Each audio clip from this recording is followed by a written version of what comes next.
നമുക്ക് പറഞ്ഞതുകൊണ്ട് മലയാളിയുടെ പദസമ്പത്തിൽ കയറിയിട്ടുള്ള ഒരുപാട് ഇംഗ്ലീഷ് വാക്കുകളുണ്ട്.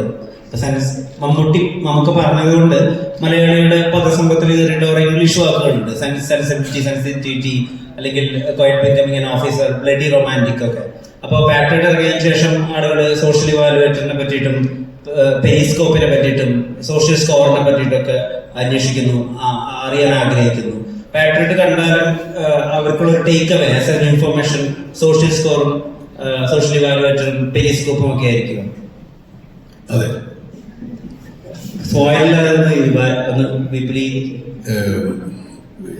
വിശദീകരിക്കാൻ ആണ് സിനിമ. ഞാനിപ്പോ ഇതെല്ലാം കൂടെ പറഞ്ഞാൽ പെരിസ്കോപ്പ് ഒരു സോഫ്റ്റ്വെയർ ആണ്. സോഷ്യൽ ഇവാലുവേഷൻ എന്ന് പറഞ്ഞൊരു എന്ത് പറഞ്ഞു, സോഷ്യൽ ഇവാലുവേഷൻ എന്ന് പറഞ്ഞാൽ സോഷ്യൽ ഇവാലുവേഷൻ. പിന്നെ ഇതൊരു അവയർനെസ് സിനിമയെന്ന് വേണമെങ്കിൽ പറയാം.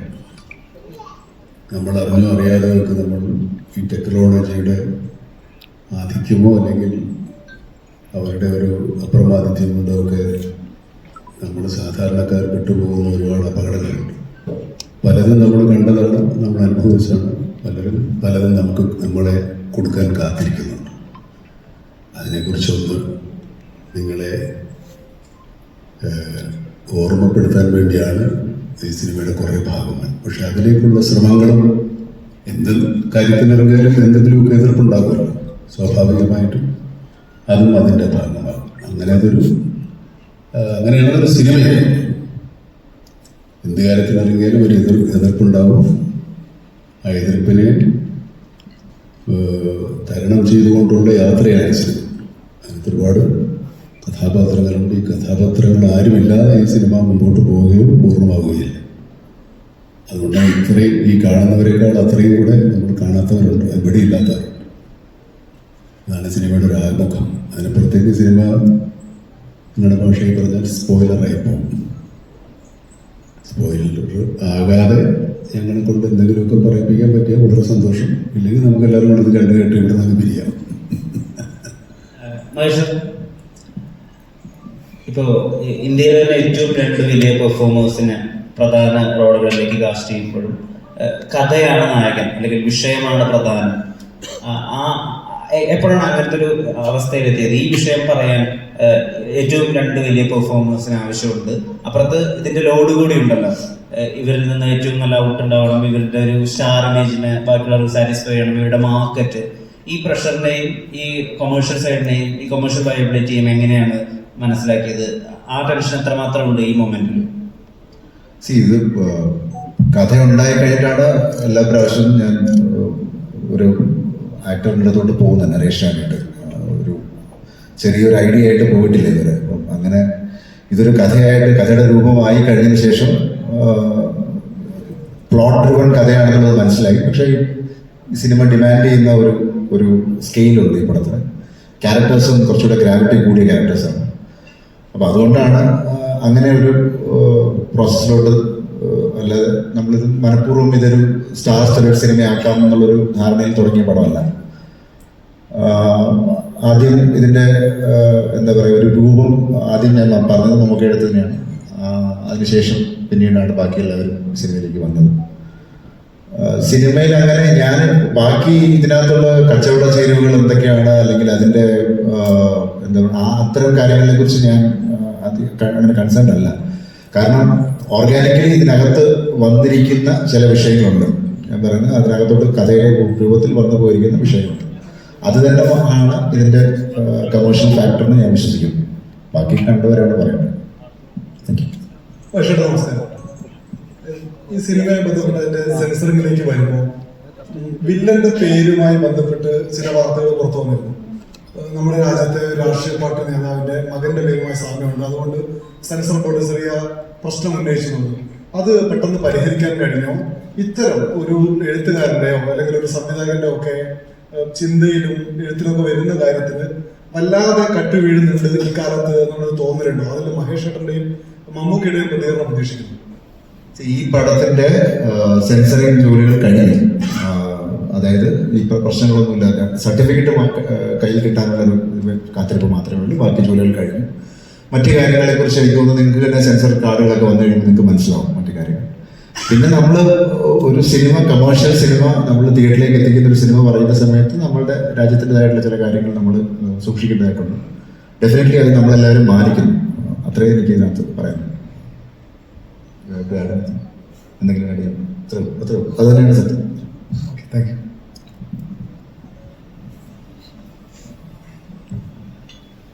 മനുഷ്യനെ ഇപ്പോൾ ഈ ട്രെയിലറിൽ പറഞ്ഞ പോലെ സോഷ്യൽ സ്കോർ, അതുപോലെ ഇതിൽ പറഞ്ഞിരിക്കുന്ന പല കാര്യങ്ങളും വളരെ സാധാരണക്കാരനായ സിനിമ കാണാൻ വരുന്ന സാധാരണ പ്രേക്ഷകരുണ്ടല്ലോ കേരളത്തിലുള്ള, വളരെ അന്നത്തെ അന്നം ഉണ്ടാക്കി ജീവിക്കുന്ന സാധാരണ പ്രേക്ഷകർ, ഇവർക്ക് ഇത്രയും ഒരു ഉയർന്ന തോട്ട് പ്രോസസ് എത്രത്തോളം കണക്ട് ആവുന്നുള്ളൊരു ചിന്ത എപ്പോഴും തോന്നിയിട്ടുണ്ട്?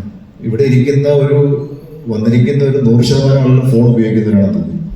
ഫോൺ ഉപയോഗിക്കുന്ന എല്ലാവർക്കും മനസ്സിലാവും, സിനിമ മനസ്സിലാവും. സോഷ്യൽ സ്കോർ എന്താണെന്നാണോ ഉദ്ദേശം? സിനിമ വിശദീകരിക്കും, അതുവരെ വെയിറ്റ് ചെയ്യും. പിന്നെ ഇത് കമേഴ്ഷ്യൽ എലമെന്റ്സ് എന്നൊക്കെ പറയുന്ന ഈ സിനിമയിൽ അതിൻ്റെ ഘടകങ്ങളൊക്കെ മാറിക്കഴിയും. അതിൻ്റെ കണക്കും ഘടനയും ഒക്കെ മാറിക്കഴിഞ്ഞു. കമേഴ്ഷ്യൽ എലമെന്റ്സിൻ്റെ എലമെന്റ്സിൻ്റെയും സ്റ്റാർ വാല്യൂവിൻ്റെയും ഒക്കെ മാനങ്ങളൊക്കെ മാറിക്കഴിഞ്ഞില്ലേ. അതുകൊണ്ട് അതൊന്നും ഈ സിനിമയെ ബാധിക്കാൻ സാധ്യതയില്ല. ഈ സിനിമയെ സംബന്ധിച്ചിടത്തോളം കഥയും കഥയ്ക്കൊത്ത നടന്മാരുമാണ് ഈ സിനിമയിൽ ഉൾപ്പെടുത്തിയിരിക്കുന്നത്. തീർച്ചയായിട്ടും അത് തന്നെയായിരിക്കും ഇതിൻ്റെ ഏറ്റവും വലിയ കമേഴ്ഷ്യൽ ഘടകം. ജനങ്ങൾക്ക് സിനിമ രസകരവും വിജ്ഞാനപ്രദവും ചിന്താദീപകവും ഒക്കെ ആകുന്നതാണല്ലോ അതിൻ്റെ ഒരു പൂർണ്ണമായിട്ട് ചിരിച്ചുല്ലസിച്ച് പോകുന്നതിനപ്പുറത്തേക്ക് എന്തെങ്കിലും നമ്മൾ വീട്ടിൽ പോകുമ്പോൾ ടേക്ക് അവേ എന്ന് പറയുന്ന എന്തെങ്കിലും ഒരു കാര്യം ഒന്നെങ്കിലും ഒന്ന് കൊണ്ടുപോകാൻ ഉണ്ടാകണം എന്ന് നിർബന്ധമില്ല, എന്നാലും ആഗ്രഹിക്കാറുണ്ട്. അതൊക്കെ എന്തെങ്കിലും കൂടെ ചേർത്തിട്ടുണ്ട്. അതും നമ്മൾ നേരത്തെ പറഞ്ഞ വ്യവസായ ഘടനയുടെ അല്ലെങ്കിൽ കൊമേഴ്ഷ്യൽ എലമെന്റ്സിൻ്റെ ഭാഗമാണ്. അത് ഈ സിനിമയിൽ ഉടനീളമുണ്ട്, അല്ലെങ്കിൽ ഈ സിനിമ അങ്ങനെയുള്ളതാണ്. നമുക്ക് ഇവിടെ സ്ട്രൈറ്റ് ഇപ്പം ഇന്ത്യൻ സിനിമയിൽ സ്റ്റാർഡം നോക്കാതെ സിനിമ ചെയ്യുന്ന 2 സൂപ്പർ സ്റ്റാർ ഉണ്ടെങ്കിൽ അത് മമ്മൂക്കയും ലാലേട്ടനുമാണ്. ഇപ്പൊ പാട്രിയറ്റിലേക്ക് വരുവാണെങ്കിൽ മമ്മൂക്ക തന്നെ പണ്ട് പറഞ്ഞിട്ടുണ്ട്, ആക്ടിങ് ഈസ് ഓൾസോ റിയാക്ടിങ് എന്നുള്ള രീതിയിൽ ഇന്റർവ്യൂവിൽ പറഞ്ഞായിട്ട് ശ്രദ്ധിച്ചിട്ടുണ്ട്. അപ്പം ലാലേട്ടനായിട്ട് കോമ്പിനേഷൻ ചെയ്യുമ്പോൾ മമ്മൂക്കയുടെ ഭാഗത്തു നിന്ന് അത്തരത്തിലുള്ള ഒരു റിയാക്ഷൻ കൊടുക്കാനായിട്ട് ഇപ്പൊ ഡയറക്ടർ പറയുന്ന അല്ലാതെ എന്തെങ്കിലും നിങ്ങൾ ഇംപ്രവൈസ് ചെയ്ത് എന്തെങ്കിലും കാര്യങ്ങൾ ചെയ്തിട്ടുണ്ടോ? അതിനെ പറ്റിയൊന്നും. അതെല്ലാവരുടെ കൂടെ ഉണ്ട്. ലാലേട്ടൻ്റെ കൂടെ ഒന്നല്ല. ലാലേട്ടൻ ആരോട് അഭിനയിച്ചാലും അതുണ്ടാവും, ഞാൻ ആരോട് അഭിനയിച്ചാലും ഉണ്ടാവും. അങ്ങനെ റിയാക്ട് ചെയ്യണ്ടേ. പിന്നെ അഭിനയത്തിൻ്റെ എല്ലാ കാര്യവും സംവിധായകൻ പറഞ്ഞു തരണം എന്നില്ല. നമ്മളവത്തെ അധികം ബോധ്യപ്പെടുത്തിയാൽ നമ്മളെന്തെങ്കിലും കാര്യങ്ങൾ ചെയ്തിട്ടുണ്ടെങ്കിൽ അതിനെ തെറ്റു തിരുത്തുക മാത്രമേ ഒരുവിധം പരിചയസമ്പന്നരായ സംവിധായകർ ചെയ്യാറുള്ളൂ. അല്ലാതെ എല്ലാവരും അപ്പുറത്തും ഇപ്പുറത്തും മാറിയെന്ന് മോണാക്ട് കാണിക്കുമെന്നൊരു ഡയറക്ടർ നമ്മുടെ അടുത്ത് നമ്മുടെ സീൻ വായിച്ച് നമ്മൾ പറഞ്ഞ് മനസ്സിലാക്കി അതെങ്ങനെ ചെയ്യും 1, 2, 3 പ്രാവശ്യം കണ്ട് എന്തെങ്കിലും തെറ്റുകളുണ്ടെങ്കിൽ തിരുത്തി അങ്ങനെ ബോധ്യപ്പെട്ടതിന് ശേഷം ഇത് ടേക്കായിട്ട് വരും. ടേക്ക് എടുത്താലും അത് അദ്ദേഹം ഉദ്ദേശിക്കുന്ന തരത്തിൽ പൂർണ്ണമായ ഒരു പ്രകടനം ഉണ്ടായതിനു ശേഷമേ അത് ഓക്കെ ആകും.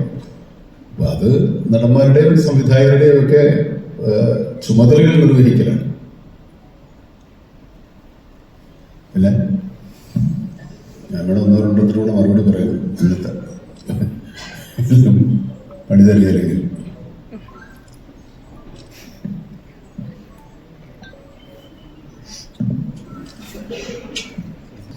നമസ്കാരം സാർ.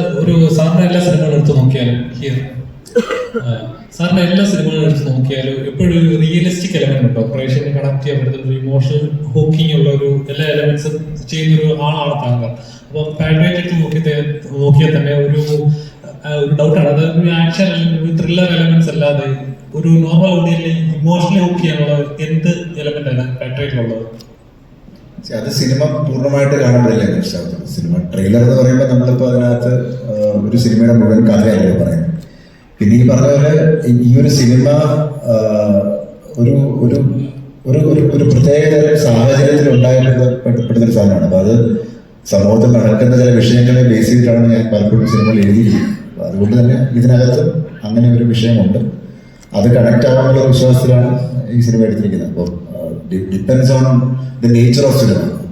അപ്പോൾ ചിലപ്പോൾ ഞാനൊരു പടം കുറച്ചുകൂടെ ഇൻഡി സ്പേസിലായിരിക്കും ചെയ്യുന്നത്, ചിലപ്പോൾ കുറച്ചുകൂടെ കമേഴ്ഷ്യൽ സ്പേസിലായിരിക്കും ചെയ്യുന്നത്. മാറി മാറി ചെയ്യുന്നതാണ് നല്ലതെന്ന് തോന്നുന്നു. അതേപോലെ ഈ സിനിമ അനൗൺസ് ചെയ്ത് അന്ന് തൊട്ട് മലയാളികൾ ഏറ്റവും കൂടെ എക്സൈറ്റഡ് ആണ്. ഇതിന്റെ ഓരോ ന്യൂസ് പോസ്റ്ററുകൾ വരുമ്പോഴും ഇതിന്റെ ന്യൂസുകൾ കാണുമ്പോഴും എല്ലാം എക്സൈറ്റഡ് ആണ്. എന്താണ് സംഭവിക്കുന്നത്, മമ്മൂക്ക ലാലേട്ടനും ഫേസ് ടു ഫേസ് ഉള്ള സിനിമയായിരിക്കുമോ, അല്ലെങ്കിൽ ഒരുമിച്ച് എങ്ങനത്തെ ഒരു കഥാപാത്രമായിരിക്കാം. അത് മാത്രമല്ല ഇത്രയും മലയാളത്തിൽ 2020 ശേഷം ഇത്രയും മൾട്ടി സ്റ്റാർസ് ഒരുമിക്കുന്ന ഒരു വലിയൊരു ചിത്രം കൂടിയാണ്. അപ്പോൾ ആ ഒരു എക്സ്പെക്ടേഷൻസ് ഒക്കെ ഒരുപാട് ഹൈ ആണ് ഓൾറെഡി. അപ്പോൾ ഓരോ കഥാപാത്രത്തിനും സ്ക്രീൻ സ്പേസ് എത്രത്തോളം ഉണ്ടാകുന്ന ഒരു ടെൻഷൻ എപ്പോഴും ഉണ്ടായിട്ടുണ്ടോ? അതുകൊണ്ട് ഞാൻ നേരത്തെ പറഞ്ഞ കഥ മുഴുവനായതിനു ശേഷമാണ് ആക്ടേഴ്സിനെ അപ്രോച്ച് ചെയ്തിരിക്കുന്നത്. അപ്പം അവരവർക്ക് ചെയ്യാനുള്ള പാർട്ടുകൾ നമുക്ക് നേരത്തെ പറഞ്ഞ പോലെ ഒരു പ്ലോട്ട് ഡ്രിവൺ കഥയ്ക്കകത്ത് എല്ലാവർക്കും താരങ്ങളായിട്ടല്ല കഥാപാത്രങ്ങളായിട്ട് അഭിനയിക്കാനുള്ള സ്പേസ് ഉള്ളതുകൊണ്ടാണ് എനിക്ക് തോന്നുന്നു എല്ലാവരും വന്നിരിക്കുന്നത്. അല്ലാതെ ആരും ഇങ്ങനൊരു കോൺസെപ്റ്റ് ചെയ്തേക്കാം, നമ്മളിങ്ങനെ ഒരു താരനിബിഡമായ സിനിമ ചെയ്തേക്കാം എന്നുള്ള ഒരു ധാരണയിൽ ഇനിയുള്ള കാലത്ത് എനിക്ക് തോന്നുന്നില്ല മലയാളത്തിൽ അങ്ങനെ സിനിമ ഉണ്ടാവും. സിനിമ ഡിമാൻഡ് ചെയ്യുന്നുണ്ടെങ്കിൽ ഡെഫിനറ്റ്ലി അതിന് നമുക്ക് അപ്രോച്ച് ചെയ്യാൻ പറ്റുന്നുണ്ട്. അങ്ങനെയാണ് അത് എന്താ പറയുക, ആക്ടേഴ്സിനെയാണ് കൂടുതൽ ഫോക്കസ് ചെയ്യുന്നത്.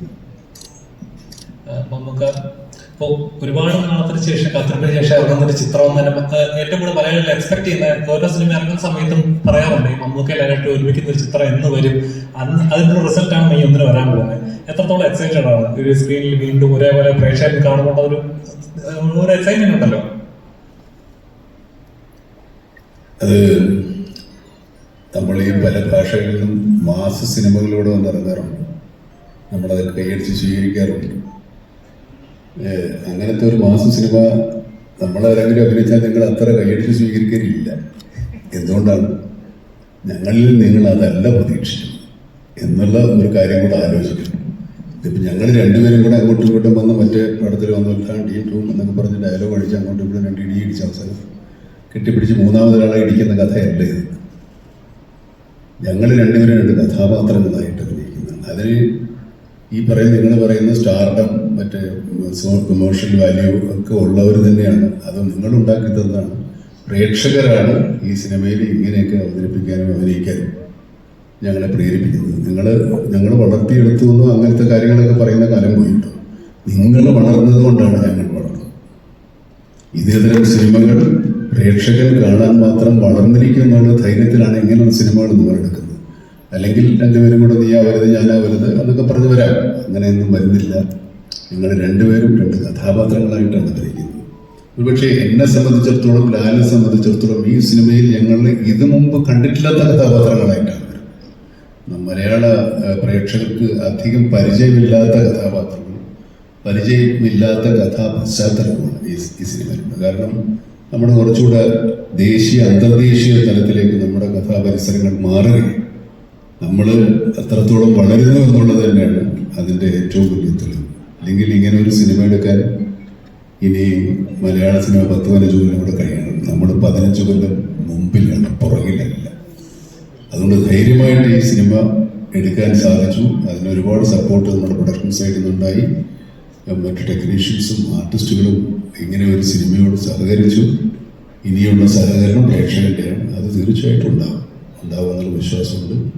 ഈ സിനിമ കാണുന്ന ഒരു പുതിയ കാഴ്ചയാണ് ഈ സിനിമയുടെ ഫോട്ടോഗ്രാഫിയാണ് ശരി, മേക്കിംഗ് ആയാലും ശരി. ഒരുപക്ഷെ നമ്മളിങ്ങനെ കണ്ട് ശീലിച്ചില്ലാത്ത നമ്മുടെ ശീലങ്ങൾക്കൊക്കെ ഒരു മാറ്റം ഉണ്ടാക്കുന്ന രീതിയിലുള്ള സിനിമയാണ് ഈ സിനിമ. വളരെ കൂടുതൽ ആളുകൾ കാണുകയും വലിയ രീതിയിൽ സ്വീകരിക്കപ്പെടുകയും ചെയ്താൽ ഇത് മലയാള സിനിമയുടെ ഒരു മുതൽക്കൂട്ടും ഒരു നാഴികക്കല്ലുമായി മാറും. ഈ സിനിമ മുതൽ ആകും ഇനി സിനിമകൾ. ഇതുപോലെയുള്ള വലിയ സിനിമകൾ മലയാളികൾക്ക് പ്രൊഡ്യൂസ് ചെയ്യാനും എടുക്കാനും സാധിക്കുമെന്നുള്ള ഒരു വിശ്വാസം തരുന്ന പ്രേക്ഷകരാണ് കേരളത്തിലുള്ളത് എന്നുള്ളത് കൊണ്ടാണ് ഈ സിനിമ എടുക്കുന്നത്. നമ്മളിത് പാൻ ഇന്ത്യൻ സിനിമയല്ല, ഇത് മലയാളികൾക്ക് വേണ്ടിയുള്ള സിനിമയാണ്. മലയാളം കൂടുതൽ സംസാരിക്കുന്ന സിനിമയാണ്. നമ്മുടെ സായിപ്പന്മാരാരും മലയാളം പറയുന്ന സിനിമയല്ലേ, സായിപ്പന്മാരൊക്കെ ഇംഗ്ലീഷ് തന്നെയാണ് പറയുന്നത്. അതുകൊണ്ട് ഇവിടുത്തെ പ്രേക്ഷകന് വേണ്ടി എടുത്ത സിനിമയാണ്. നിങ്ങൾക്കും ഇഷ്ടപ്പെട്ടെങ്കിൽ ആ ഒരു ധൈര്യത്തിന് വേണേൽ നമുക്ക് മറ്റുള്ളവരെ കാണിക്കാം. അതിനപ്പുറത്തേക്ക് ഇതിനകത്തൊരു പാനില്ല. ഈ സിനിമ പാൻ ഇന്ത്യൻ ആയിട്ട് എടുത്തിട്ടില്ല. പാൻ ഇന്ത്യൻ ആക്കേണ്ടത് പ്രേക്ഷകർ. Thank you. ഞങ്ങൾ രക്ഷപ്പെട്ടെ. നീ എല്ലാം നിങ്ങളുടെ ചാക്കോച്ച ഇപ്പം ദുരൂഹ സാഹചര്യത്തിന്റെ പ്രസ് മീറ്റിൽ പറഞ്ഞായിരുന്നു അതൊരു ചെറിയ പെരുന്നാളാണ്, വലിയ പെരുന്നാൾ മെയ് 1 വരുത്തുന്നുണ്ടെന്ന്. മെയ് 1 അധികം ദിവസങ്ങളില്ല. അപ്പം അതേപോലെ തന്നെ ഇപ്പം ഒരു 2 ലെജൻസിന് മുമ്പിൽ ഒരേ ഫ്രെയിമിൽ ആ സ്പേസ് ഷെയർ ചെയ്യാൻ ചെറിയൊരു കാര്യമല്ല. അത് എങ്ങനെ ഉണ്ടായിരുന്നു അവരുമായിട്ടുള്ള ഒരേ എന്താ പറയുക, ഇടിച്ചു നിൽക്കാൻ പാടുപെട്ടോ? ഇല്ല, ഞാനൊരു ഓളത്തിലൊക്കെ പോവുമായിരുന്നു. ഇതൊക്കെ ഒരു സ്വപ്നം അല്ലെങ്കിൽ ഒരു സ്വപ്ന സഞ്ചാരം എന്നുള്ള രീതിയിൽ കാണുവാനായിട്ട് ഞാൻ ആഗ്രഹിക്കുന്നു. ഓഫ്കോഴ്സ് നമ്മൾ ക്യാമറ ഓണാകുമ്പോൾ നമുക്ക് കഥാപാത്രങ്ങളായിട്ട് മാറുന്നു. എന്നതിനപ്പുറം 2 പ്രതിഭകളുടെ കൂടെ, മഹാപ്രതിഭകളുടെ കൂടെ അവരോടൊപ്പം ഒരു സിനിമ യാത്ര എന്ന് പറയുന്നത് ഏതൊരു അഭിനേതാവും, മലയാളത്തിലുള്ള അഭിനേതാവ് എന്നുള്ള മാത്രമല്ല, ഏതൊരു അഭിനേതാവും കൊതിക്കുന്ന കാര്യമാണ്. അപ്പോൾ ആ ഭാഗ്യങ്ങൾ വീണ്ടും വീണ്ടും വരുന്നു എന്നുള്ളതൊരു വലിയ അനുഗ്രഹമായിട്ട് ഞാൻ കരുതുന്നു. മമ്മൂക്കയോടും ലാലേട്ടനോടൊപ്പമുള്ള നിമിഷങ്ങൾ, ഒരുമിച്ചുള്ള നിമിഷങ്ങൾ ഒരിക്കലും മറക്കാനാവാത്ത അനുഭവങ്ങളാണ്, പാഠങ്ങളാണ്. അപ്പോൾ തീർച്ചയായിട്ടും മുന്നോട്ടുള്ള എൻ്റെ അഭിനയ ജീവിതത്തിലാണെങ്കിലും വ്യക്തി ജീവിതത്തിലാണെങ്കിലും ഒരുപാട് ഓർമ്മകളും ഒരുപാട് പാഠങ്ങളും അനുഭവങ്ങളും തരുന്ന എക്സ്പീരിയൻസ് ആയിരുന്നു. അത് ഞാൻ 110% എൻജോയ് ചെയ്തു. ഒരു വ്യക്തി എന്നുള്ള രീതിയിലും, ഒരു അഭിനേതാവ് എന്നുള്ള നിലയിലും, ഒരു ഫാൻ ബോയ് എന്നുള്ള നിലയിലും.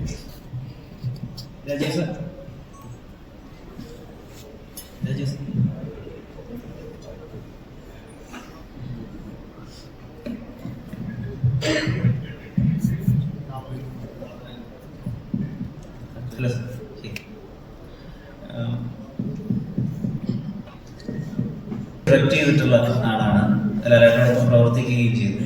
അപ്പോൾ ഒരു ഡയറക്ടറുടെ പെർസ്പെക്റ്റീവിൽ അല്ലെങ്കിൽ ഒരു സിനിമാ വിദ്യാർത്ഥി എന്നുള്ള പെർസ്പെക്റ്റീവിൽ ഇപ്പോൾ പലപ്പോഴും ഇവർ 2 പേരെയും കമ്പയർ ചെയ്യും, ഇവർ 2 പേരിലുള്ള സാമ്യങ്ങളും അല്ലെങ്കിൽ 2 പേരുടെയും ക്വാളിറ്റീസ് ഡിഫറൻഷ്യേറ്റ് ചെയ്ത് പറയുകയൊക്കെ ചെയ്യുന്ന രീതിയുണ്ടല്ലോ. അപ്പോൾ ഇത്രയും കാലമായിട്ട് ഇവരുടെ കൂടെ ട്രാവൽ ചെയ്യുന്നുണ്ട്, ഇവരുടെ വർക്ക് ഒബ്സർവ് ചെയ്യുന്നുണ്ട്, ഇവരുടെ ബോഡി വർക്ക് കണ്ട ആളാണ്. ഇവരുടെ സാമ്യം എന്താണ്? ഇവരെ തരംതിരിക്കുന്നത് എന്താണ്?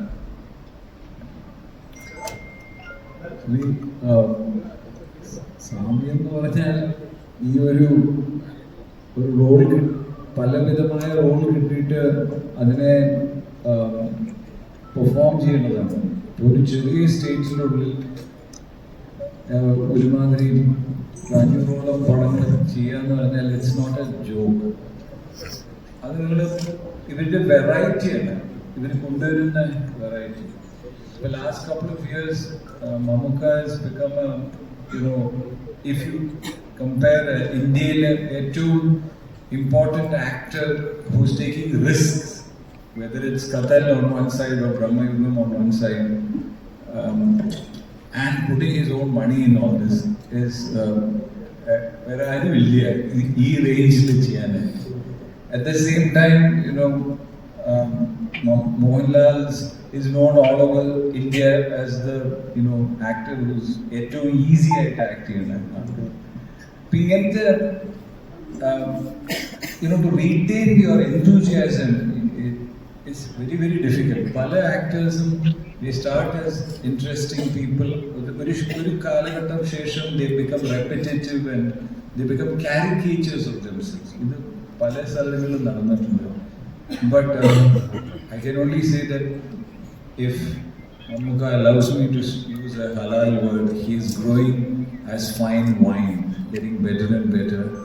And I don't know what he is eating and what his wife is cooking for him, but his skin seems to get clearer after every treatment.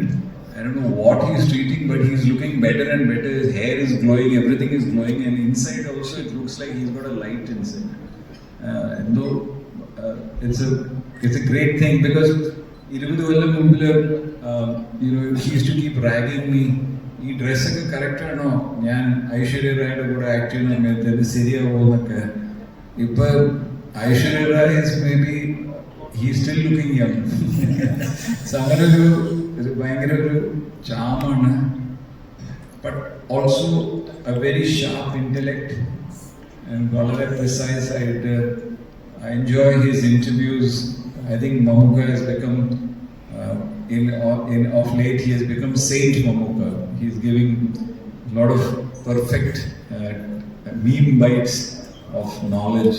I think it's a very great thing, and രണ്ടുപേരും are cracking it, and it's fantastic for the industry. അല്ലേ ഇവര് ഈ പടത്തിൽ നമുക്കൊരു chance കിട്ടാനായിട്ട് മഹേഷ് വിളിച്ചത് എനിക്ക് നന്ദിയെ പറയാനുള്ളൂ. ഒരു റിലക്റ്റന്റ് ആക്ടർ ആണെന്നൊക്കെ കേട്ടിട്ടുണ്ട്, അഭിനയിക്കാൻ അത്ര താല്പര്യം. അപ്പൊ എന്ത് പറഞ്ഞാണ് മഹേഷ് വീഴ്ത്തിയത്?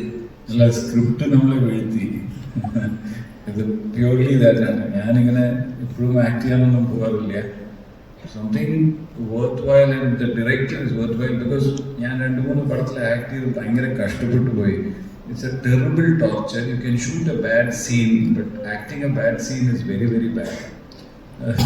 So I'm very careful with that. But ഈ പടത്തിന്റെ സ്കെയിലും ഈ പടത്തിന്റെ ചേർന്നിരിക്കുന്ന കാസ്റ്റും ആൻഡ് ഒരു വിധത്തിലും കോംപ്രമൈസ് ഇല്ലാണ്ട് ചെയ്ത്, ആൻഡ് ഒരു ഷോട്ടിനും I have never seen what you call Mahesh sit down. He has had the same energy and same attention for every ചെറിയ ഷോട്ട് എടുക്കാനും. He has never left it to somebody else. അങ്ങനെ ഒരു ഇൻവോൾവ്മെന്റോട് ചെയ്ത ഫിലിമാണ്. As Mahuka said, it's now all in the hands of the audience. Censors are also through, so eagerly waiting for Patriot.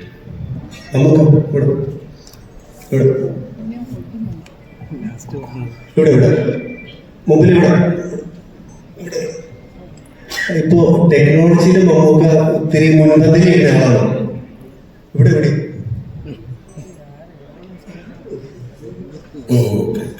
ടെക്നോളജിയിൽ ഇപ്പൊ മമ്മൂക്ക മുൻപന്തിയിലേക്ക് ആളാണ്. ഇപ്പൊ ഒരു പുതിയ ഫോൺ ഇറങ്ങിയാലും മമ്മൂക്ക ആദ്യം സ്വന്തമാക്കും. അതേപോലെ സിനിമയുടെ ടെക്നോളജിയിൽ ഐമാക്സിൽ ഷൂട്ട് ചെയ്തൊരു സിനിമ മമ്മൂക്കയുടെ നമുക്ക് എപ്പോ കാണാൻ പറ്റും? ഐമാക്സിൽ കാണും. അതിനു വേണ്ടി ഒരു ട്രൈ ചെയ്ത് ഫോണൊന്നും വലിയ ടെക്നോളജി അല്ല ഇപ്പോൾ. ഐമാക്സിൽ ഷൂട്ട് ചെയ്യാനായിട്ട് ആദ്യം ഒരു ഐമാക്സ് ക്യാമറ ഉണ്ടാവണം. ഐമാക്സ് ക്യാമറയൊന്നും അത്ര പോപ്പുലർ അല്ല. നോളനൊക്കെ ക്യാമറ ഉണ്ടാക്കിയിട്ടാണ് നല്ല രാജ്യം ഷൂട്ട് ചെയ്യാൻ. നമുക്ക് ചെയ്യാം. ശരി, അപ്പൊ പുള്ളി സംബന്ധിച്ചിട്ടുണ്ട്. പക്ഷേ അങ്ങനെ ഐഡിയ ഉണ്ടെങ്കിൽ ഞാൻ അത് സംഘടിപ്പിക്കാം. അങ്ങനെ ഒരു കഥ വന്ന് നമുക്ക് എടുക്കാം. ഇപ്പൊ മമ്മൂക്കയുടെ ഹോൾ കരിയറിൽ ഇപ്പൊ ഒരു 10,000-ന് മുകളിൽ സ്റ്റോറി കേട്ടിട്ടുണ്ടാവും. ഇവിടെ തന്നെയാ 10,000-ന് മുകളിൽ സ്റ്റോറി കേട്ടിട്ടുണ്ടാവും. ഒരു അറൗണ്ട് 500 സിനിമ മമ്മൂക്ക ചെയ്തു. പക്ഷെ ഈ പാട്രിയോട്ടിന്റെ ഏത് മൂമെന്റിലാണ് മഹേഷ് സാർ കഥ പറഞ്ഞപ്പോ മമ്മൂക്ക് ഇത് ചെയ്യണം എന്ന് തീരുമാനിച്ചത്? അങ്ങനെ പ്രത്യേകിച്ച് ഒരു മൂമെന്റ് വെച്ചിട്ട് നമുക്കൊരു സിനിമ തീരുമാനിക്കാൻ പറ്റില്ല. ഒരു സിനിമയെ നമ്മളെ സംവിധായകൻ കഥ പറയുമ്പോൾ, കഥാകൃത്ത് കഥ പറയുമ്പോഴല്ലേ പറയും. സംവിധായകൻ കഥ പറയുമ്പോൾ നമുക്ക് സിനിമ കാണാൻ പറ്റിയെങ്കിൽ അത് നല്ല സിനിമയായിരിക്കും. അത് നമുക്ക് ചെയ്യാൻ എളുപ്പമായിരിക്കും. കാരണം സംവിധായകൻ നമ്മളെക്കാൾ മുമ്പേ ആ സിനിമ കണ്ടിരിക്കുന്നു. അതാണ് അതിൻ്റെ ഒരു മാനദണ്ഡം. ഈ സ്ക്രിപ്റ്റ് വായിച്ച് വീട്ടില് ഹോംവർക്ക് ചെയ്യും നമുക്ക് ഈ ക്യാരക്ടറിന് വേണ്ടി എന്തോരം ഹോംവർക്ക് ചെയ്യും? ഹോംവർക്ക് ചെയ്യാൻ മാത്രം നമുക്ക് വ്യത്യാസം പരീക്ഷയൊന്നുമില്ലല്ലോ. സിനിമയ്ക്ക് ഇനി നമ്മളത് അറിയാതെ നമ്മുടെ മനസ്സിലും നമ്മുടെ തലയിലും ബുദ്ധിയിലും ഇന്റലക്റ്റിലും ഒക്കെ ഓടുന്ന ഒരു കാര്യങ്ങളാണ്. ഹോംവർക്ക് ചെയ്യാനായിട്ട് നമ്മൾ നടക്കുമ്പോൾ ഹോംവർക്ക് ചെയ്യാം. രാത്രി ഇറപ്പിടിച്ച് മറ്റേ സ്ട്രീറ്റ് ലൈറ്റിൻ്റെ അടിയിൽ പോയിരുന്നു പഠിക്കേണ്ട കാര്യമൊന്നും സിനിമയിൽ അഭിനയിക്കുമ്പോൾ ഇല്ല. കാരണം നമുക്കിത് പരിചയമായ ഒരു കാര്യമാണ്. ഇതെങ്ങനെ എക്സിക്യൂട്ട് ചെയ്യണമെന്ന് മാത്രം ആലോചിച്ചാൽ മതി. ഓരോ കഥാപാത്രങ്ങളും നിങ്ങൾ എങ്ങനെ അവതരിപ്പിക്കണമെന്ന് ആലോചിക്കാം. അതെപ്പോഴും ആലോചിച്ചുകൊണ്ടിരിക്കുകയാണ് ഇപ്പോഴും. Mammukka thank you. മമ്മൂക്ക തന്നെ നേരത്തെ പറഞ്ഞു, മറ്റു ഭാഷയിലുള്ള ആളുകൾ വലിയ തുക മുടക്കി വരുന്ന സിനിമ കേരളത്തിൽ ഇപ്പോൾ സ്വീകരിക്കപ്പെടും. ഞങ്ങളൊന്നും അത് ചെയ്താൽ സ്വീകരിക്കപ്പെടാറില്ലല്ലോ. ഇപ്പൊ ഈ ഒരു സിനിമ 100 കോടിക്ക് മുകളിൽ പണം മുടക്കി മലയാളത്തിലെ സിനിമ തുടർച്ചയായി ഇറക്കാൻ കഴിയുന്ന നിർമ്മാതാക്കളെയും അല്ലെങ്കിൽ അങ്ങനെയുള്ള സിനിമ സ്വീകരിക്കാൻ കഴിയുന്ന കാഴ്ചക്കാരെയൊക്കെ ബോധ്യപ്പെടുത്തുന്ന ഒരു ഗെയിം ചേഞ്ചറായി ഇത് മാറും എന്ന് മമ്മൂക്കയ്ക്ക് തോന്നുന്നുണ്ടോ? അതല്ലേ ഞാൻ പറഞ്ഞു കഴിഞ്ഞു. 3 പ്രധാനപ്പെട്ട സ്ത്രീ കഥാപാത്രങ്ങൾ അവതരിപ്പിക്കുന്ന ആക്ടേഴ്സ് ഇവിടെ ഉണ്ട്. അവരോടാണ് ചോദ്യം.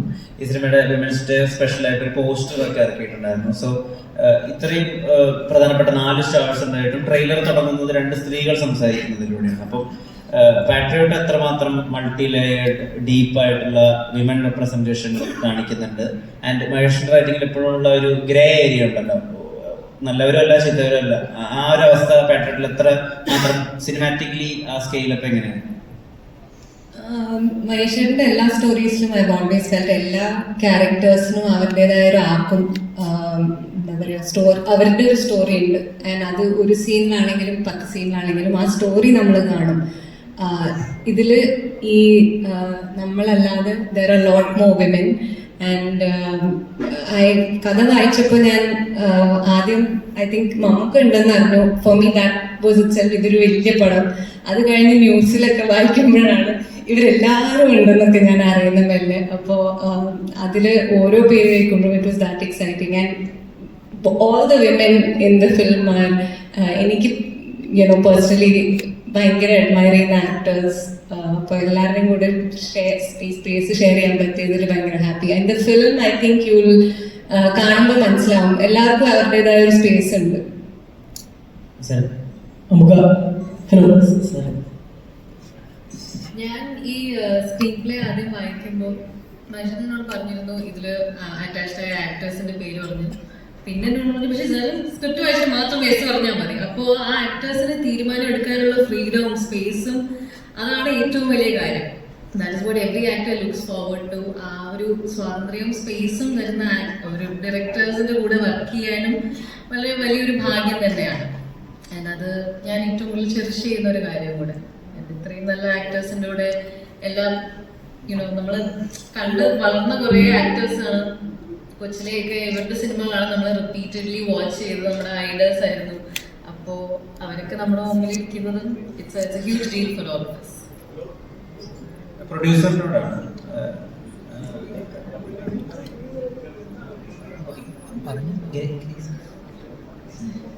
Thank you. ഞാൻ ഇതിലേക്ക് വന്നത് വളരെ അൺഎക്സ്പെക്റ്റഡ് ആയിട്ടാണ്.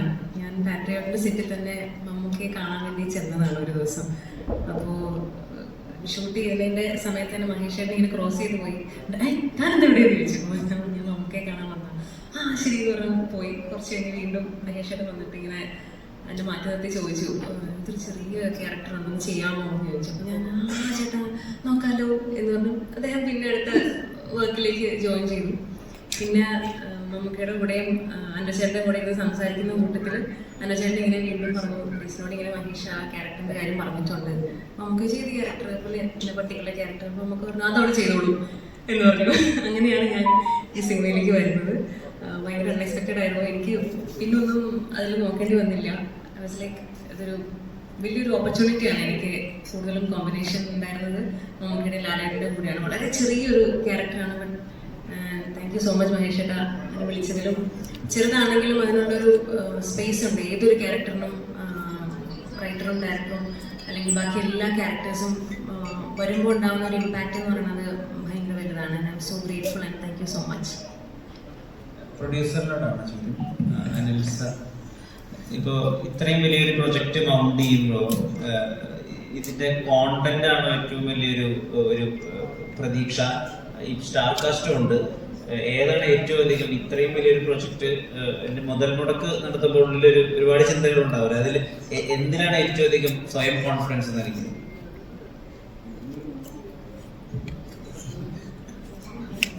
ശരിക്കും സുഹൃത്ത് ആൻഡ്രൂ ജോസഫാണ് അതിലേക്ക് നമ്മൾ ഇൻവോൾവ് ചെയ്യിച്ചത്. പിന്നെ ഇതൊരു ജീവിതത്തിലൊരു ഭാഗ്യമായിട്ടാണ് ഞാൻ കണ്ടത്. കാരണം മമ്മൂക്ക ലാലേട്ടനൊക്കെ ഒരുമിച്ച് അവതരിപ്പിക്കുന്നത് നമുക്ക് പിന്നെ ഞങ്ങളുടെ ഒരു അംബാസഡർ കൂടിയാണ്. അപ്പോൾ പിന്നെ തീർച്ചയായിട്ടും അദ്ദേഹത്തിൻ്റെ പടത്തിലേക്ക് ഒന്ന് കാര്യം വയ്ക്കാൻ പോയത് തന്നെ വളരെ വലിയ ഭാഗ്യമായിട്ടും കാണുന്നത്. അത് തന്നെയാണ് അത്ര മലയാള സിനിമയ്ക്ക് ഇതൊരു വലിയ മുതൽക്കൂട്ടാവും എന്ന് ഉറപ്പ് മനസ്സിലുള്ളത് കൊണ്ടാണ് ഇതിലേക്ക് പ്രവേശനം ചെയ്തിട്ടുള്ളത്. First of all good evening all. ഞങ്ങൾ 3 പേർക്ക് അതിനകത്ത് പ്രൊഡ്യൂസർമാരുണ്ട്. ഞങ്ങളുടെ അമരക്കാരനായ ആൻഡ്രൂ ജോസഫ് കഴിഞ്ഞ 1.5 വർഷമായി സിനിമയുടെ പിന്നാലെ ഓടിക്കൊണ്ടിരിക്കുന്നു. ഇന്നും ഈ സീറ്റിൽ വന്നിരിക്കാൻ അദ്ദേഹത്തിന് കഴിഞ്ഞിട്ടില്ല. അദ്ദേഹം വളരെ വിഷമപൂർവ്വം ഞാൻ ഓർക്കുകയാണ്. കാരണം ഈ സിനിമയ്ക്ക് വേണ്ടിയിട്ട് മഹേഷിന്റെ ഒപ്പം തന്നെ വളരെ ഒരു 1.5 വർഷത്തെ ഹാർഡ് വർക്ക് അദ്ദേഹത്തിന്റെ ഉണ്ട്. അതാണ് ഈ സിനിമയുടെ ഏറ്റവും വലിയൊരു മുതൽക്കൂട്ടായിട്ട് ഞാൻ കാണുന്നത്.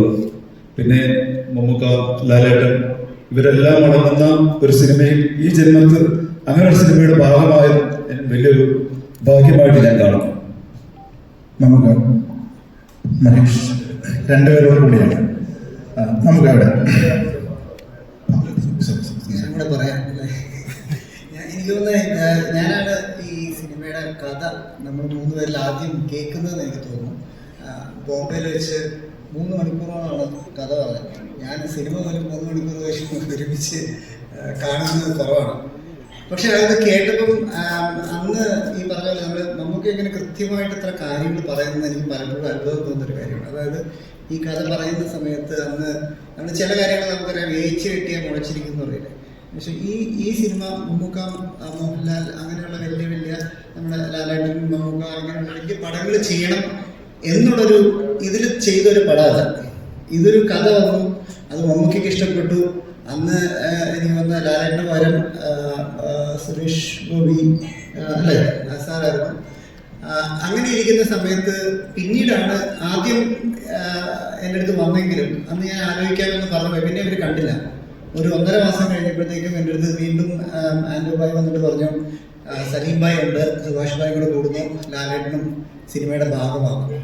അങ്ങനെ ഇറ്റ്സ് എ കണ്ടന്റ് ഡ്രിവൺ എന്ന് കറക്റ്റായിട്ട് നമുക്ക് പറഞ്ഞത് ശരിയാണ്.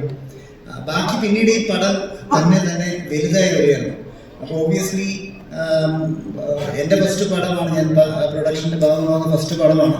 അതിൽ നമുക്ക് ലാലേട്ടൻ്റെ പടത്തിൻ്റെ ഭാഗമാകുമ്പോൾ ഒരു വലിയ ഭാഗ്യമാണ്.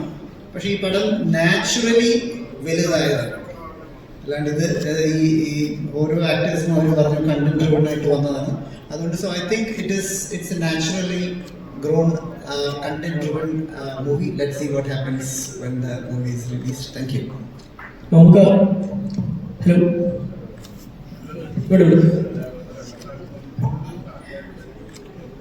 നമുക്ക് ഫസ്റ്റ് ഓഫ് ഓൾ ഭയങ്കര സന്തോഷം അറിയിക്കുന്നു. ഞങ്ങൾ സ്ക്രീനിൽ ഏറ്റവും കൂടുതൽ കാണാൻ ഇഷ്ടപ്പെടുന്ന 2 ആളുകൾ വർഷങ്ങൾക്ക് ശേഷം ഒരുമിച്ച് വീണ്ടും തിരിച്ചു വരികയാണ്. സോ അതിൻ്റെ ഒരു സന്തോഷം അറിയിക്കുന്നു. നമുക്ക് അതിൻ്റെ ക്വസ്റ്റ്യൻ എന്ന് വെച്ചാൽ ഇതൊരു കാർ ചേസിംഗ് സീനുണ്ട്.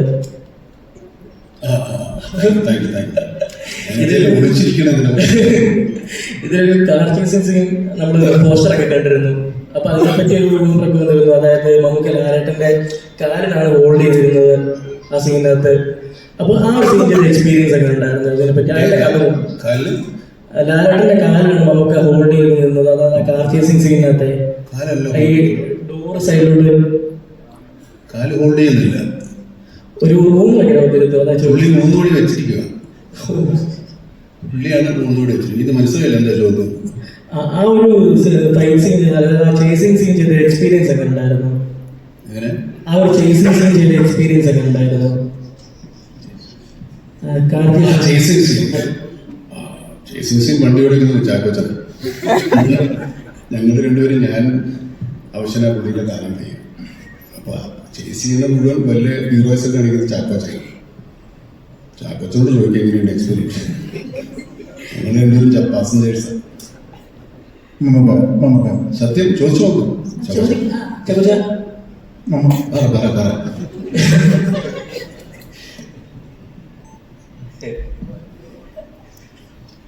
ഞാൻ നേരത്തെ പറഞ്ഞല്ലോ, ഞാൻ ഇവരുടെ ഇടയ്ക്ക് ഏറ്റവും നല്ല മൊമെന്റ്സ് ആസ്വദിച്ചുകൊണ്ടിരിക്കുകയായിരുന്നു. ഒരു ചേസ് ആയിട്ട് എനിക്ക് തോന്നിയില്ല. I was chasing my dreams. അത്രേ ഉള്ളൂ.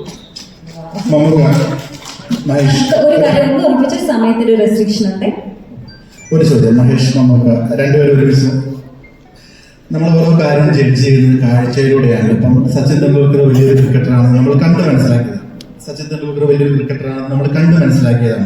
നമുക്ക് മഹാനായ നടനാണെന്ന് നമ്മൾ കണ്ട് മനസ്സിലാക്കിയതാണ്, അനുഭവം കൊണ്ട് മനസ്സിലായതാണ്. ഇപ്പൊ ഈ ട്രെയിലറിന്റെ അവസാനം നമുക്ക് പറയുന്നുണ്ട് ഞാനൊരു പേട്രിയോട്ടാണെന്ന് പറയുന്നുണ്ട്. ദേശസ്നേഹത്തിനൊരു അളവുകോലുണ്ട്, അതിന്റെ മാനദണ്ഡം എങ്ങനെയാണ്? അങ്ങനെ അയാൾ വലിയ ദേശസ്നേഹിയാണെന്ന് നമ്മൾ പറയണമെങ്കിൽ അതിനൊരു അളവുകോലുണ്ട്.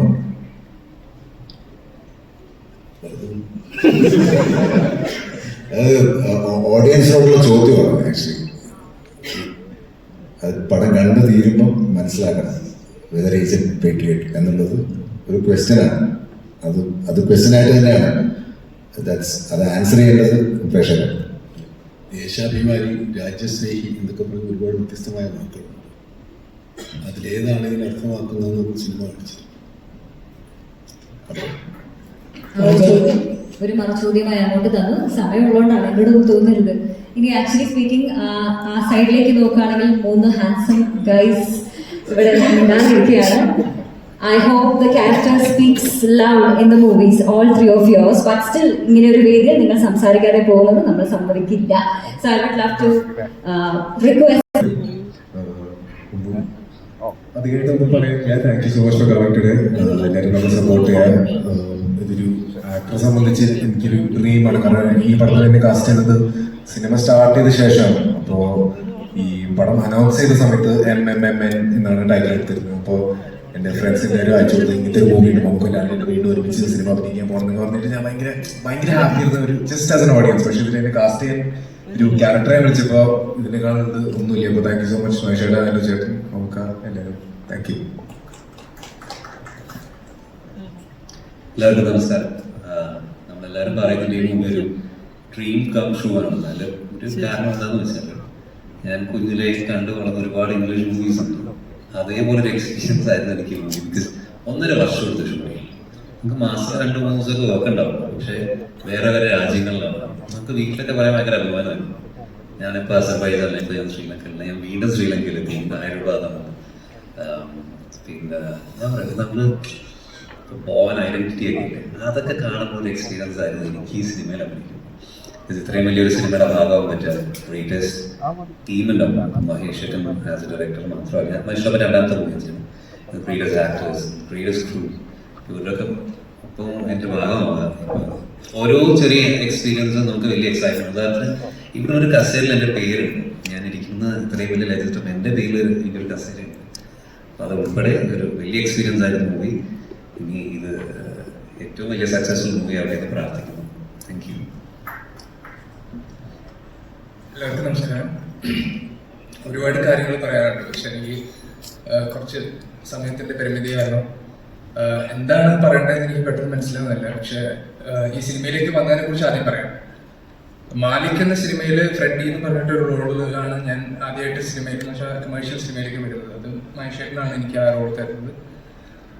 അതുപോലെ അത് കഴിഞ്ഞിട്ട് എനിക്കൊരു ആക്സിഡന്റ് പറ്റിയിട്ടുണ്ടായിരുന്നു. അപ്പോൾ കുറച്ച് നാൾ എനിക്ക് ഗ്യാപ്പ് വന്നു. അങ്ങനെ അപ്പോൾ ആ സമയത്ത് ഞാൻ മഹേഷേട്ടൻ്റെ അടുത്ത് ഇങ്ങനെ ഒരു സിനിമ വരുന്നുണ്ടെന്ന് പറഞ്ഞപ്പോൾ ഞാൻ മഹേഷേട്ടനോട്, മഹേഷേട്ടാ ഈ സിനിമയിൽ ഞാൻ കൂടെ എന്തെങ്കിലും വർക്ക് ചെയ്തോട്ട് ഒരു അസിസ്റ്റന്റ് ഡയറക്ടറായിട്ട് നിന്നോട്ടെന്ന് ചോദിച്ചപ്പോൾ മഹേഷേട്ടൻ പറഞ്ഞോട് നിനക്ക് ഞാൻ ഒരു റോള് തരാം എന്ന് പറഞ്ഞിട്ടുണ്ടായിരുന്നു. അപ്പോൾ അങ്ങനെയാണ് എനിക്ക് ഈ റോള് കിട്ടിയത്.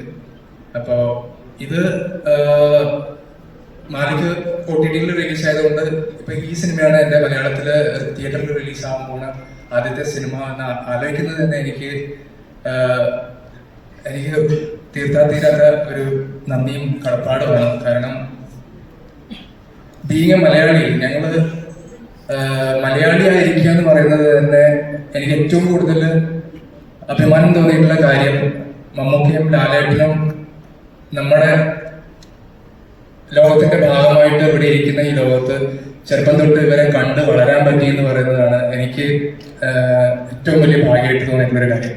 അപ്പൊ അങ്ങനെയുള്ള 2 ലെജൻസിന്റെ കൂടെ അഭിനയിക്കാൻ പറ്റി, അവരെ കണ്ട് അവരുടെ കൂടെ കുറച്ചു നേരം അവരുടെ എല്ലാം, അവരുടെ അഭിനയം, അവരുടെ എല്ലാം കണ്ട് മനസ്സിലാക്കാൻ പറ്റി എന്ന് പറയുന്നതാണ് ഇതിനകത്തുള്ള ഏറ്റവും വലിയ ടേക്ക് അവേ. അപ്പോൾ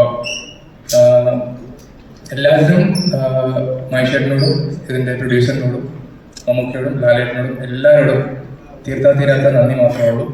എല്ലാവരും പടം കണ്ടിട്ട് വിജയിപ്പിക്കും. Thank you. ഒരു ചോദ്യം കൂടെ ചോദിച്ചിട്ട് മമ്മൂക്ക വാമ്പയർ വരുമെന്ന് പറഞ്ഞു, ഉടനെ വരും.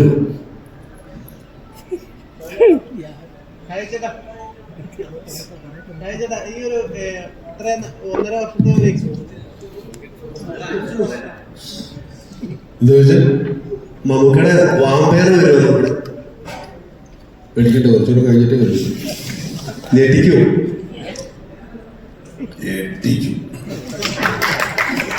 ഹോളിവുഡിലെ ഹ്യൂ ജാക്ക്മാൻ ഞെട്ടിപ്പോണം. പുള്ളി ചേർന്നില്ല. അതിന് നിങ്ങളുടെ ഹോളിവുഡ് വരെ പോകണ്ട, നമുക്ക് എവിടെ തന്നെ തീർക്കാം. പിന്നെ ദുൽഖർ മമ്മൂക്കനെ പറ്റിച്ചു എന്ന് ഞങ്ങൾ അറിഞ്ഞു. മമ്മൂക്കയുടെ പറ്റിച്ചിട്ട് എവിടെ പോകും?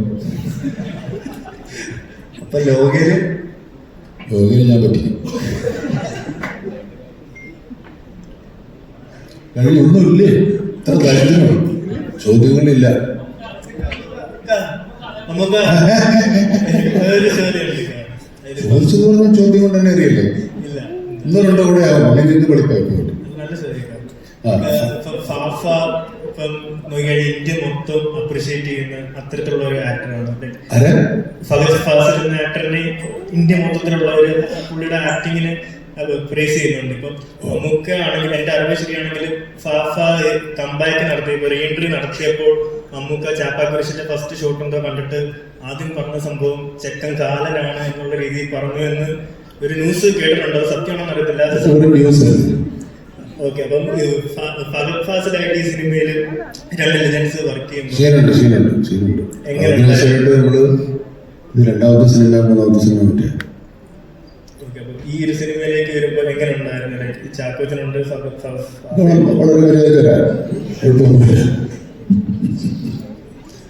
വളരെ നമ്മളെ കണ്ടും നമ്മൾ കണ്ടും വളർന്നതല്ലേ, കുഴപ്പമൊന്നുമില്ല. നമുക്ക് പിടിച്ച് നിർത്താവുന്നവരേ ഉള്ളൂ. നമ്മളെ കഴിഞ്ഞിട്ട് പോകില്ല അവരും. നമുക്ക് ഒരു ചോദ്യം ഇവിടെ, അതായത് നമുക്ക് അറിയാം, അഭിമുഖങ്ങൾ കേട്ടിട്ടുണ്ട് ഇവിടെ, കേട്ടിട്ടുണ്ട്. അതായത് എനിക്ക് ഇനിയും അഭിനയിച്ച കൊതി മാറിയിട്ടില്ല. നിങ്ങളാണ് എന്നെ എക്സ്പ്ലോർ ചെയ്യേണ്ടത്. ഒരുപാട് ഇനി കഥാപാത്രം ചെയ്യാനുണ്ട്. സിനിമ ആഗ്രഹിക്കുന്ന ഏതൊരു വ്യക്തിയും ആഗ്രഹിക്കുന്നതാണ് നിങ്ങൾ രണ്ടുപേരെയും വെച്ചൊരു സിനിമ ചെയ്യണം. ഒരു എന്താ പറയുക, ഒരുപാട് സിനിമ എന്ന് പറഞ്ഞാൽ മമ്മൂക്ക അല്ല മോഹൻലാൽ എന്നൊരു മിത്തുണ്ട്. അപ്പം ഇനിയും എക്സ്പ്ലോർ ചെയ്യാനായിട്ട് കഥാപാത്രം ഉണ്ടോ എന്ന് സംശയമാണ്. മമ്മൂക്ക എത്രത്തോളം? എനിക്ക് സംശയമൊന്നുമില്ല, ഉണ്ട്. ഞാൻ ഇപ്പൊ ഈ ചോദ്യത്തിന് ഉത്തരവൊന്നുമല്ല. ഞാനതൊരു യൂത്ത് എന്ന് പറഞ്ഞ ഒരു സിനിമയുടെ സക്സസ് മീറ്റ് കണ്ടു. ഒരുപാട് പിള്ളേർ സംസാരിച്ചു. അതിലൊരാളെ സംസാരിക്കുമ്പോൾ അവന് സന്തോഷവും വരുന്നു, സങ്കടവും വരുന്നു. ഞാൻ സിനിമയിൽ നന്നാവില്ല, ഞാൻ സിനിമയിൽ അഭിനയിക്കാൻ ചാൻസ് കിട്ടൂല, എൻ്റെ അച്ഛൻ നീ എന്തിനാണ് വെറുതെ പോകുന്നത്, നിന്നെ കളിയാക്കാനാണ് വിളിക്കുക എന്നൊക്കെ പറഞ്ഞ് അവസാനം ഇയാൾക്ക് ഈ സിനിമയിൽ ചാൻസ് കിട്ടി എന്നൊക്കെ പറഞ്ഞൊരു ഭയങ്കര ഇമോഷണലായി പോകുന്ന ഒരു മോമെൻ്റ് ഉണ്ട്. ഞങ്ങൾക്കൊന്നും അങ്ങനെ ഒരു മോമെൻ്റേ ഉണ്ടായിട്ടില്ല. ഞങ്ങൾ സിനിമ വന്നതിന് ശേഷം സിനിമയിലുണ്ടെന്നറിയുന്ന കാലത്ത് സിനിമ അഭിനയം തുടങ്ങിയവരാണ്. ആ എക്സൈറ്റ്മെന്റ്, ആ ആർത്തി, ആ ആഗ്രഹം, ആ ചെറുക്കനുണ്ട് ഇത്രത്തോളം ആഗ്രഹമുണ്ടോ അതിപ്പോഴും എനിക്കുണ്ട്. നമുക്ക് ആ ഒരു നോട്ടിൽ അവസാനിപ്പിക്കാൻ മമ്മൂക്ക പറഞ്ഞ ആ ഒരു വാക്ക് ഞാനും കടമെടുക്കുകയാണ്. മമ്മൂക്കയ്ക്ക് എത്രത്തോളം ആഗ്രഹവും ആർത്തിയും ഒക്കെ അഭിനയിക്കാനുണ്ടോ അത്രത്തോളം, അല്ലെങ്കിൽ അതിൽ ഒരുപാട് ഇരട്ടി ആഗ്രഹവും ആർത്തിയും. So much. അപ്പോൾ ഇവർക്ക് പറയാനുള്ളതെല്ലാം പറഞ്ഞു. ഇനി അത് സത്യസന്ധമായിട്ട് ക്യാമറകളിലൂടെ നിങ്ങൾ മില്യൺ കണക്കിന് ആൾക്കാരിലേക്ക് എത്തിക്കും. അതിലൂടെ അവർ തിയേറ്ററിലേക്ക് വേഗം അത് എത്തുന്നുള്ള ഒരൊറ്റ പ്രതീക്ഷയിൽ നമ്മൾക്ക് ഇന്നിവിടെ ഗുഡ് നൈറ്റ് പറയാം. Thank you so much.